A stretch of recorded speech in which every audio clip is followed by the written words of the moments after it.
Hello friends, welcome to Ali's veterinary wisdom.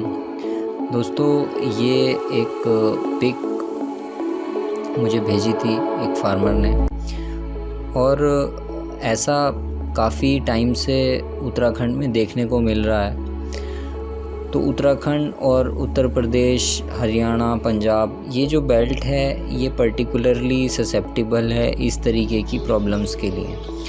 तो इसलिए मैंने यहाँ पर ये वीडियो बनाई, कॉन्जेनाइटल गोइटर इन गोट किड्स, ताकि इसके बारे में बताया जा सके और इससे किस तरीके से गोट फार्मर अपने नुकसानों को बचा सकते हैं उसका तरीका भी मैं इसमें बताऊंगा, और ये होता क्यों है इसके बारे में भी हम इसमें वीडियो में देखेंगे। तो बकरी के फीड में अगर कुछ सावधानी आप रखेंगे तो इस प्रॉब्लम को होने से बचाया जा सकता है। तो ऐसे क्यों पैदा होते हैं बकरी के बच्चे, वो हम यहाँ पर देखेंगे, और भारत में कहाँ कहाँ ये समस्या पाई जाती है इसको भी हम इसमें देखेंगे वीडियो में। तो ये जो पर्टिकुलर कंडीशन आपने इस फ़ोटो में देखी यहाँ पर, इसे हम गॉइटर कहते हैं। और इसमें क्या होता है कि जो थायराइड ग्लैंड होती है एनिमल की, वो बढ़ जाती है, उसका साइज़ बढ़ जाता है, क्योंकि उसके अंदर आयोडीन की डेफिशिएंसी होती है। उसके फीड में कम होता है आयोडीन, जितना होना चाहिए उतना नहीं होता है, जिससे ये ग्लैंड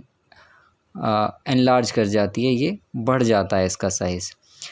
इंडिया में लगभग हर एक आदमी आयोडीन के बारे में जानता है और गॉइटर के बारे में जानता है, जिसे घेंगा कहते हैं हिंदी में, क्योंकि गवर्नमेंट ने इसके लिए इसे घेंगा या आयोडीन डेफिशिएंसी के लिए एजुकेट करने के लिए कई सारे प्रोग्राम्स चलाए, टीवी में एड्स आते थे, और इसके क्या कॉन्सिक्वेंसेस होते हैं ह्यूमन हेल्थ में ये बताया। और इसके बाद क्या हुआ कि आयोडाइज सॉल्ट्स का इंट्रोडक्शन हुआ इंडिया में कई दशक पहले, और उसके बाद आयोडीन डेफिशिएंसी की जो प्रॉब्लम थी वो लगभग इंडिया में बहुत कम हो गई या ख़त्म हो गई।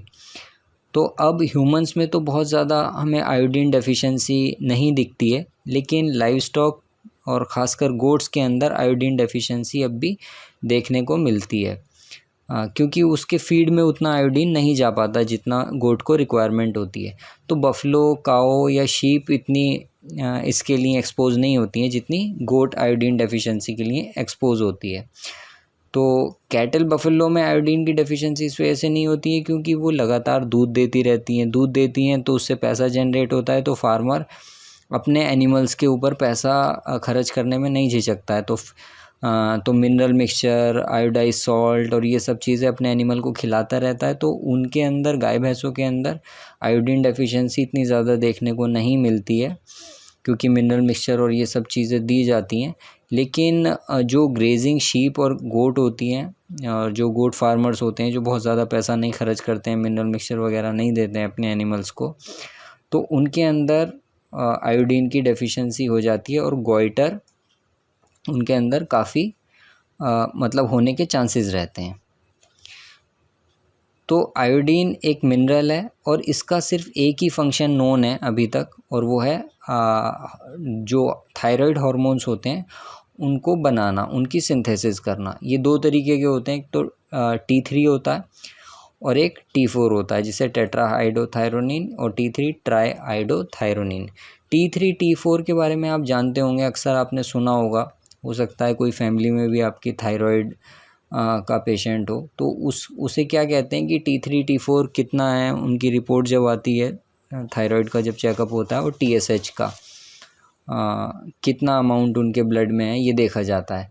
तो यही हार्मोन्स होते हैं, एक T3 होता है, एक T4 होता है। ये हर एक एनिमल के अंदर इम्पॉर्टेंट है, सिर्फ इंसान ही नहीं, हर एक के अंदर T3 T4 पाए जाते हैं, और ये थायराइड ग्लैंड में बनते हैं। ये यहाँ पर इनका स्ट्रक्चर दिया है। थायरोक्सिन, T4 को थायरोक्सिन कहते हैं, और ट्राईआइडोथायरोनिन कहते हैं T3 को। तो आयोडीन जब ब्लड में जाती है फीड से, तो आयोडाइड की फॉर्म में जाती है। इसे एक अमाइनो एसिड होता है टायरोसिन, उसके साथ कंबाइन किया जाता है और मोनो आयोडो टायरोसिन बनाया जाता है, जिसे T1 कहते हैं, और दो T1 मिलकर डाई आयोडो टायरोसिन बनाते हैं, जिसे T2 कहा जाता है। तो दो मॉलिक्यूल जब T2 के मिलते हैं तो वो कंडेंस होते हैं और T4 बनाते हैं। यहाँ पर आप देख सकते हैं इसमें 1, 2 और 3 और 4 मॉलिक्यूल इसमें लगे हैं आयोडीन के, 4 आयोडीन इसमें लगे हैं, तो इसे हम T4 कहते हैं। इसमें 3 लगे हैं तो इसे T3 कहा जाता है। तो ये 2 हार्मोन मेन इम्पॉर्टेंट होते हैं। इसमें से T4 जो होता है वो प्रो हार्मोन होता है, ये इनएक्टिव फॉर्म होती है थायराइड हार्मोन की, और ये काम नहीं करता है। बेसिकली ये कन्वर्ट होता है जब ये T3 में कन्वर्ट हो जाता है तभी ये काम करने लायक होता है। तो बेसिकली बॉडी को T3 की रिक्वायरमेंट होती है, और ये कन्वर्ट कैसे होता है T4 T3 में? सेलेनियम डिपेंडेंट एक एंजाइम होता है जिसे डीआयोडिनेज कहते हैं। ये ब्लड में, किडनी, लीवर, स्किन वगैरह में मिलता है और यही T3 को बनाता है। तो अल्टीमेट जो रिक्वायरमेंट होती है बॉडी को थायराइड हार्मोन की, वो T3 की रिक्वायरमेंट होती है। अगर मान लीजिए आपकी डाइट, गोट की डाइट सेलेनियम डेफिशिएंट है, सेलेनियम नहीं है, तब भी वो थायराइड के सिम्टम प्रोड्यूस कर सकती है, जबकि आयोडीन उसकी डाइट में सफिशेंट दिया जा रहा होगा। तो रोल क्या है थायराइड हार्मोन का एनिमल की हेल्थ में? सबसे पहली चीज़ तो ये है कि ये बॉडी के अंदर ये हार्मोन एनर्जी के मेटाबॉलिज्म में काम आता है। मतलब ये जो भी रिएक्शंस हो रही हैं, मेटाबॉलिक रिएक्शंस हो रही हैं जिससे इंसान, मतलब एनिमल ज़िंदा रहता है, इंसान ज़िंदा रहते हैं, उन रिएक्शन को एक्सेलरेट करता है, उन्हें बढ़ाता है। और जितने भी ऑर्गन्स होते हैं, टिश्यू होते हैं, सेल होती हैं बॉडी की, सबको थायराइड हार्मोन की ज़रूरत होती है। कोई भी ऐसी सेल या कोई ऐसा ऑर्गन नहीं है जिसे थायराइड हार्मोन की ज़रूरत ना हो। तो ये बेसिकली बेसल मेटाबॉलिक रेट, जिसे BMR कहा जाता है, उसे मेंटेन करने में हेल्प करता है, ग्रोथ को बढ़ाता है, एक्सेलरेट करता है और ऑक्सीजन के कंजम्पशन को बढ़ाता है। तो इस हार्मोन का जो काम होता है वो थर्मोरेगुलेशन में भी होता है, क्योंकि जब ये बॉडी के अंदर केमिकल रिएक्शंस को प्रमोट कर रहा है, रिएक्शंस को बढ़ा रहा है, मेटाबॉलिक रेट को बढ़ा रहा है, तो उसके अंदर से हीट निकलती है और वो हीट बॉडी के टेम्परेचर को मेंटेन करने के लिए, थर्मोरेगुलेशन के लिए काम में आती है। तो बेसिकली ये एनर्जी को सप्लाई करने में हेल्प करता है। सेलुलर रेस्पिरेशन, मतलब ऑक्सीजन के कंजम्पशन को बढ़ाता है और एनर्जी को जनरेट करने में हेल्प करता है। तो इसका जो मेन रोल है थायरोक्सिन का या थायराइड हार्मोन का, वो एनर्जी मेटाबॉलिज्म है। बिना थायराइड के कोई एनर्जी बॉडी में नहीं बन पाएगी या एफिशिएंटली नहीं बन पाएगी, और यही फीटस के ग्रोथ को, डेवलपमेंट को भी कंट्रोल करता है थायराइड हार्मोन। और आयोडीन थायराइड हार्मोन का पार्ट है।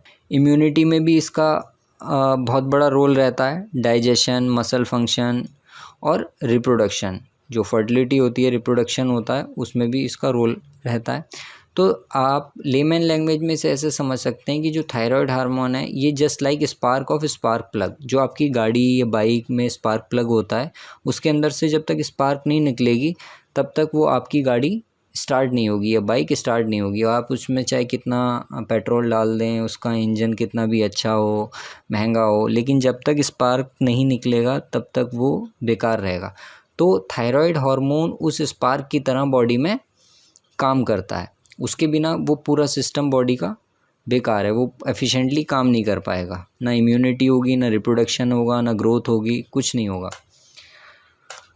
तो डेफिशिएंसी ऑफ आयोडीन से क्या होता है? जैसा आपको यहाँ पे पिक्चर में दिख रहा है कि इन सब जितने भी यहाँ पे एनिमल्स हैं, इन सब के गले जो हैं वो बढ़े हुए नज़र आ रहे हैं। ऐसा लग रहा है जैसे इसमें ये सूज गए हैं, इसके अंदर कुछ भरा हुआ है।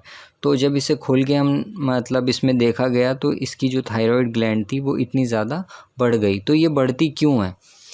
जो आयोडीन की डेफिशिएंसी होती है, तो इससे थायराइड हार्मोन बनने कम हो जाते हैं। मतलब तो जब वो कम हो जाते हैं, ब्लड के अंदर थायराइड हार्मोन नहीं रहते हैं, तो ऑक्सीडेशन जो होता है सेल के अंदर, जो रेस्पिरेशन है, वो डाउन हो जाता है। तो जो सबसे पहला साइन या इंडिकेशन आयोडीन डेफिशिएंसी का देखने में आता है, वो एनलार्जमेंट ऑफ थायराइड जो ग्लैंड होती है, जो गॉइटर होता है न्यूबॉर्न किड्स के अंदर, वो देखने को मिलता है। मतलब ये जो ग्लैंड होती है जो थायराइड हार्मोन बढ़ा रही है, इसका साइज़ बढ़ जाता है आयोडीन डेफिशिएंसी में। अगर मार्जिनल है डेफिशिएंसी आयोडीन की, मतलब बहुत ज़्यादा डेफिशिएंसी नहीं है, आयोडीन डाइट में जा रहा है लेकिन थोड़ा थोड़ा ही जा रहा है, तो जो एडल्ट एनिमल होते हैं, जो बड़े एनिमल होते हैं, वो तो इसकी डेफिशिएंसी को या बहुत ज़्यादा शो नहीं करते हैं, वो अपना काम चलाते रहते हैं और उनके अंदर कोई ऐसा सिम्टम उनकी ग्लैंड बढ़ने का या उनके गला मोटा होने का ऐसा कुछ नहीं दिखाई देता है। लेकिन थोड़ी सी भी अगर डेफिशिएंसी होती है तो उसका असर फीटस पे बहुत ज़्यादा पड़ता है। जो अंदर भ्रूण बन रहा होता है बकरी के अंदर, उसके पेट के अंदर जब वो ज्ञावन होती है, एम्ब्रियो बन रहा होता है, तो उसके ऊपर वो क्योंकि ग्रो करता है, उसे बहुत ज़्यादा एनर्जी की रिक्वायरमेंट होती है ग्रो होने के लिए, डेवलप होने के लिए, तो आयोडीन डेफिशिएंसी का उस पर ज़्यादा असर पड़ता है। बकरी बिल्कुल हेल्दी दिखेगी आपको, लेकिन अंदर जो बच्चा बन रहा होगा वो प्रॉपर नहीं बन पाएगा। तो जो किड्स ऐसे कंडीशन में, आयोडीन डेफिशिएंसी कंडीशन में बॉर्न होते हैं, पैदा होते हैं, उनके ऊपर बाल नहीं होते हैं, हेयरलेस रहते हैं, वीक होते हैं और कभी कभी वो मरे हुए भी निकलते हैं या निकलने के बाद मर जाते हैं। तो इसे स्टिल बर्थ के केसेस बहुत ज़्यादा बढ़ जाते हैं। तो फीटल डेथ जो होती है आयोडीन डेफिशिएंसी के केस में, जैसा यहाँ पर देखने को मिल रहा है, वो किसी स्टेज में भी हो सकती है, जेस्टेशन के, ज़रूरी नहीं है कि, तो जिस स्टेज में मतलब आयोडीन की डेफिशिएंसी ज़्यादा हो जाएगी उस स्टेज में मतलब फीटल डेथ हो जाएगी और अबॉर्शन भी हो जाता है। लेकिन सब कुछ होगा और गोट फिर भी आपको नॉर्मल नज़र आएगी, खाती रहेगी और चरती रहेगी, जो भी उसे मतलब नॉर्मल उसकी हैबिट होगी वो करती रहेगी। लेकिन उसके अंदर जो एम्ब्रियो होगा या तो वो वीक बच्चा पैदा होगा या मरा हुआ पैदा होगा, और जो होगा उसका गला इस तरीके से बढ़ा हुआ होगा। तो जैसा कि बताया कि जो मेन इंडिकेशन है वो enlargement of the thyroid gland है, जैसे यहाँ पर इस पिक में आपको दिख रहा है। इसे हम एंडेमिक गॉइटर कहते हैं। एंडेमिक गॉइटर का मतलब है कि जो आयोडीन की डेफिशिएंसी से, डाइट में इतनी आयोडीन नहीं जा रही है, उससे उसकी थायराइड ग्लैंड बढ़ गई है, उसका साइज़ बढ़ गया है, गले में ऐसा मोटा नज़र आने लगता है, क्योंकि इसमें कंपनसेटरी हाइपरट्रॉफी होती है ग्लैंड की। और क्योंकि ग्लैंड ये नेक में सिचुएटेड रहती है, नेक में रहती है, तो डेफिशिएंसी से फार्म एनिमल के अंदर जब डेफिशिएंसी होती है और इसकी स्वेलिंग होती है, तो इस कंडीशन को बिग नेक कंडीशन कहा जाता है, मतलब गला बड़ा हो जाता है, फूल जाता है।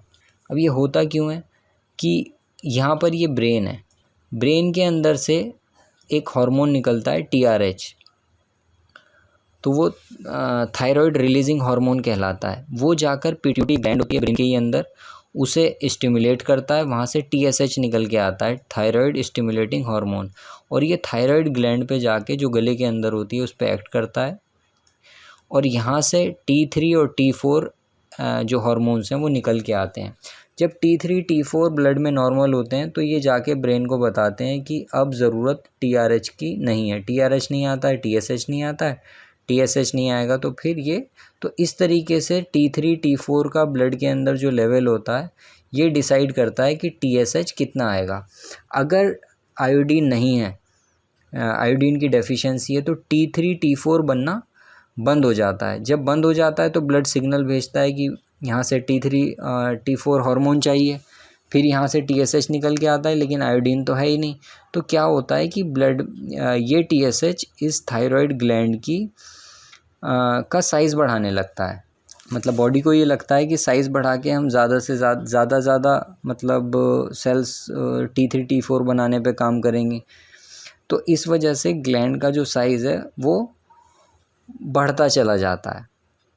T3 को एंटी थायराइड भी कहते हैं, मतलब एंटी थायराइड हार्मोन, क्योंकि थायराइड के फिर TSH के रिलीज़ को कम करता है। तो बेसिकली ये मैकेनिज़्म यहाँ पर गॉइटर के लिए चलता है। तो यही फीटस के अंदर जो भ्रूण, जो फीटस बन रहा होता है बकरी के पेट के अंदर, उसके अंदर भी यही मैकेनिज़्म काम करता है। तो अगर वहाँ पर आयोडीन की डेफिशिएंसी होगी तो ऑब्वियसली उस थायराइड ग्लैंड का साइज़ बढ़ जाएगा। इसे फीडबैक लूप भी कहा जाता है। तो आयोडीन एब्जॉर्प्शन कैसे होता है डाइट के अंदर से? जब डाइट का कंटेंट, आयोडीन का कंटेंट डाइट का मोर देन एडिक्वेट होता है, जितना उसे चाहिए एनिमल को उससे ज़्यादा होता है, तो 20% से भी कम डाइटरी आयोडीन थायराइड ग्लैंड में जाके इनकॉर्पोरेट होता है या जमा हो जाता है। मतलब अगर 100 यूनिट दिया जा रहा है तो 20 से भी कम यूनिट थायराइड ग्लैंड में जाते हैं।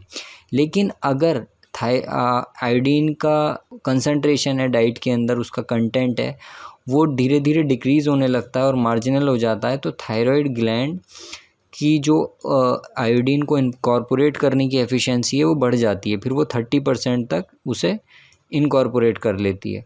और अगर सीवियरली डेफिशिएंट डाइट है आयोडीन की और उसका साइज़ बढ़ने लगा है थायराइड ग्लैंड का, तो ये लगभग 65% तक आयोडीन को जो एनिमल कंज्यूम करता है उसे अपटेक कर लेती है वो ग्लैंड और अपने अंदर जमा करके रख लेती है।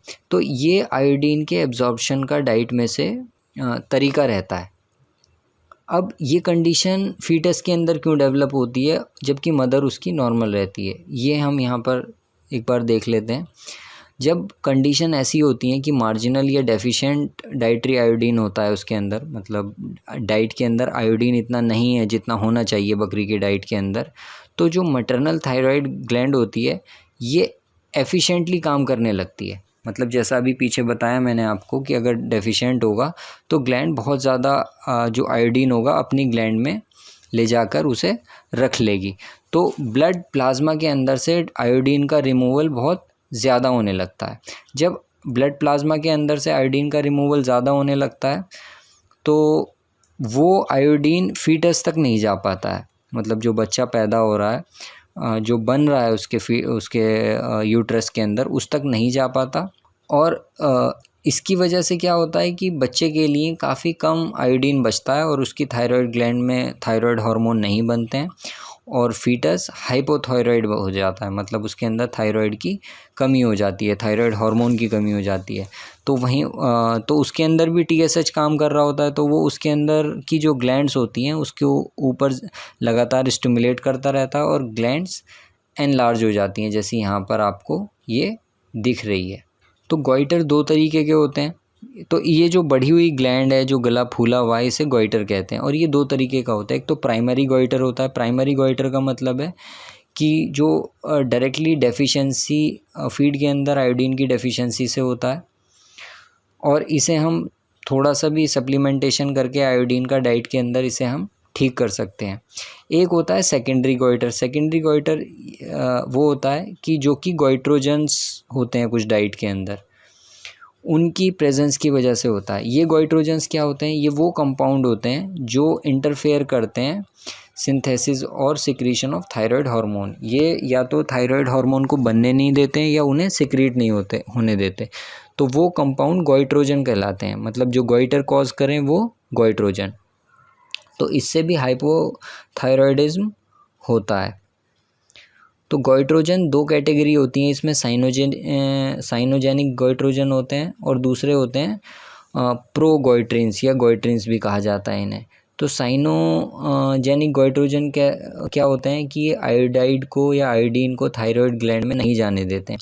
तो इसमें मेनली कौन कौन से आते हैं? एक कच्ची सोयाबीन एनिमल्स को नहीं खिलानी चाहिए, उसके अंदर गॉइट्रोजन होते हैं। बीट पल्प, जो चुकंदर का पल्प होता है उसके अंदर, भुट्टे के अंदर भी, स्वीट पोटैटो शकरकंदी, वाइट क्लोवर और मिलेट जो बाजरा होता है उसके अंदर भी साइनोजेनिक गॉइट्रोजन होते हैं जो आयोडीन को थायराइड ग्लैंड में नहीं जाने देते हैं। तो उससे भी थायरोक्सिन और थायराइड हार्मोन की कमी हो जाती है। लेकिन अगर आयोडीन को डाइट के अंदर बढ़ा दिया जाए तो इस डेफिशिएंसी को ओवरकम किया जा सकता है। प्रोगॉइट्रिन क्या होते हैं? ये क्रूसीफेरस प्लांट्स में पाए जाते हैं, जैसे रेपसीड है, केल है, या पत्ता गोभी, शलजम और सरसों, इसमें प्रोगॉइट्रिन्स होते हैं। और एलिफेटिक डाइसल्फाइड जैसे प्याज वगैरह में पाए जाते हैं। तो इनके अंदर क्या होता है? थायरोपेरोक्सीडेज होता है। ये मोनो और डाईआयोडोटायरोसिन जो जिससे T3 T4 बनते हैं उन्हें ही नहीं बनने देते हैं ये गॉइट्रिन्स। तो इसकी वजह से भी गॉइटर होने के चांसेस रहते हैं। तो इन वाली कंडीशन में हमें नॉर्मल से ज़्यादा आयोडीन उसमें देना पड़ता है।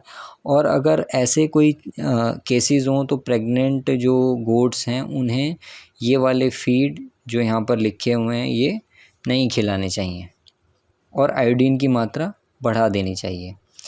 अब ये इंडिया का मैप है, ये पर्टिकुलर जगहें हैं जो आपको रेड में दिख रही हैं यहाँ पर। इसमें आप देख सकते हैं कि इन जगहों पर आयोडीन की बहुत डेफिशिएंसी है। तो यहाँ पर जो एनिमल्स रहते हैं ये बेसिकली तराई का एरिया है, जम्मू कश्मीर, हिमाचल प्रदेश, उत्तराखंड में तो आयोडीन की बहुत ज़्यादा डेफिशिएंसी है, और उसके साथ लगे उत्तर प्रदेश में भी, और नेपाल से सटा उत्तर प्रदेश, और कुछ एरिया ये महाराष्ट्र, गुजरात और झारखंड, मध्य प्रदेश का भी है। तो इन जगहों पर आयोडीन की डेफिशिएंसी काफ़ी ज़्यादा है। तो यहाँ पर एनिमल बहुत ज़्यादा सेंसिटिव रहते हैं आयोडीन डेफिशिएंसी के लिए और गॉइटर के लिए। तो बकरियों के जितना भी अगर फार्म इन जगहों पर आपने किए हैं तो इस बात का ध्यान रखें कि रेगुलर मिनरल मिक्सचर देते रहें, नहीं तो पोटेशियम आयोडाइड या कोई भी आयोडीन का जो सोर्स है उसे आप यूज़ करें। तो आयोडीन की डेफिशिएंसी किस तरीके से एनिमल को अफेक्ट करती है? तो गोट्स के अंदर ज़्यादा मतलब चांसेस रहते हैं आयोडीन डेफिशिएंसी के, गॉइटर के, इन कंपैरिजन टू शीप। क्योंकि गोट किड्स में क्या होता है कि अगर एक ही जगह पे आपने गोट को भी रखा हुआ है और शीप को भी रखा हुआ है, तो शीप के जो लैम्स होंगे उनके अंदर प्रॉब्लम नहीं आएगी, लेकिन गोट्स के अंदर आपको प्रॉब्लम वो दिखाई देगी गॉइटर की। क्योंकि जो शीप होती है ना वो close to the ground graze करती है, मतलब उसके मुंह में सॉइल जाती रहती है, मिट्टी जाती रहती है। लेकिन बकरियां इस तरीके से ग्रेज नहीं करती हैं, वो ब्राउज करती हैं, पत्ते तोड़कर खाती हैं, तो उनके अंदर इतनी सॉइल नहीं जा पाती, और सॉइल में कुछ ना कुछ तो आयोडीन रहता ही है। तो ये रीज़न भी एक इसका रहता है। In addition to goitre, signs of deficiency include, जो बर्थ होती है वो वीक किड्स की होती है, या कभी कभी मरे हुए बच्चे भी पैदा होते हैं, और उनका हेयर कोट जो होता है वो बहुत पुअर रहता है। इसके बाद डम और अनविलिंग टू सकल, मतलब जो बच्चे पैदा भी हो जाते हैं वीक होते हैं और वो दूध ठीक से नहीं पी पाते क्योंकि वो बहुत ज़्यादा कमज़ोर होते हैं। तो ग्रोथ रेट जो होता है ऐसे किड्स का वो बहुत कम रहता है, और फर्टिलिटी ऐसी बकरियों की डाउन हो जाती है। तो सबसे ज़्यादा असर जो एडल्ट एनिमल पे पड़ता है वो उनके रिप्रोडक्टिव सिस्टम पे पड़ता है। उनका रिप्रोडक्शन काफ़ी डाउन हो जाता है, थायराइड फंक्शन कम होने की वजह से, इर्रेगुलर ईस्ट्रस साइकिल होती है, और इम्पोटेंसी दिखने लगती है मेल्स के अंदर। मेल्स की फर्टिलिटी भी डाउन हो जाती है, ब्रेन ठीक से डेवलप नहीं हो पाता है या उसका साइज़ बड़ा हो जाता है। मिक्सिडेमा मतलब सूज जाता है मुंह और पूरी बॉडी सूज जाती है गोट्स की। तो ये वाली कंडीशन भी आयोडीन की डेफिशिएंसी में देखने को मिलती है। इसे प्रिवेंट कैसे किया जा सकता है? इसकी जो यूजुअल डोज होती है वो लगभग 8 मिलीग्राम 0.8 मिलीग्राम पर केजी आयोडीन की रहती है लैक्टेटिंग फीमेल्स में, और 0.5 mg पर केजी रहती है जो नॉर्मल फ्लॉक रहता है उसमें। तो इतनी अगर हम आयोडीन डेली देंगे तो कोई डेफिशिएंसी इसमें नज़र नहीं आती। अगर क्रूसीफेरस प्लांट जैसे सरसों वगैरह आप उसकी डाइट में दे रहे हैं तो आयोडीन को बढ़ाना पड़ जाता है लगभग 2 mg पर केजी राशन में लैक्टेटिंग एनिमल्स के, और 1.3 mg पर केजी नॉर्मल एनिमल्स के। तो अगर आप इंक्लूजन करें या तो मिनरल मिक्सचर का, अच्छी क्वालिटी का मिनरल मिक्सचर हो और आयोडाइज साल्ट हो, तो सफिशेंटली गोट की आयोडीन की रिक्वायरमेंट पूरी हो जाती है। और प्रेगनेंसी के दौरान 80 mg पोटेशियम आयोडाइड को एक गोट को 1 वीक में दिया जाए तो इसकी आयोडीन की जो डेफिशिएंसी है, इसके जो इंसिडेंसेस हैं कॉन्जेनाइटल गोइटर्स के, उन्हें काफ़ी कम किया जा सकता है। इसके लिए आप ये कर सकते हैं कि 8 ग्राम पोटेशियम आयोडाइड को 100 गोट्स के लिए दिया जा सकता है। आप 10 ग्राम पोटेशियम आयोडाइड को 1 लीटर पानी में घोल लें, और ये जो सॉल्यूशन बने इसका 10 ml हर एक गोट को हफ्ते में एक बार पिला दिया करें, तो उसमें आयोडीन की डेफिशिएंसी उससे उसे बचाया जा सकता है। अल्टरनेटिवली टिंचर आयोडीन आता है जो ज़ख़म वगैरह पे भी लगाते हैं, उसे 1 ml उसकी जो बैक होती है, जो उसकी पीठ होगी, वहाँ पर रब कर दें हर हफ्ते 1 ml के लगभग। तो इससे भी आयोडीन बॉडी के अंदर खाल के ज़रिए पहुँच जाता है। एक मिथ है वो ये है कि लोग सोचते हैं कि गोट डिजीज़ के लिए बहुत ज़्यादा रेजिस्टेंस होती है, कि उनके अंदर बीमारियां बहुत कम होती हैं, जबकि असलियत यह है कि गोट्स बहुत ज़्यादा सेंसिटिव रहती हैं डिज़ीज़ के लिए। लेकिन गोट्स के जो डिज़ीज़ होते हैं वो अंडर रिपोर्टेड रहते हैं, क्योंकि ये मार्जिनल फार्मर्स रखते हैं गोट्स को बेसिकली सोसाइटी के, और वो रिस्पॉन्ड नहीं करते हैं। वो मतलब मेन स्ट्रीम में जो इन्फॉर्मेशन की मेन स्ट्रीम है उसमें जुड़े हुए नहीं हैं, तो इस वजह से ये अंडर रिपोर्टिंग मतलब अंडर रिपोर्टेड रहते हैं गोट के डिजीज़। तो जब भी आप गोट फार्मिंग करें इन सब चीज़ों को ध्यान में मतलब रखेंगे बीमारियों को, क्योंकि जो मेन रीज़न है गोट फार्म फेलियर्स का वो बीमारियां ही हैं। किड मॉर्टलिटी एक बहुत बड़ा रीज़न है। Thank you for watching this video.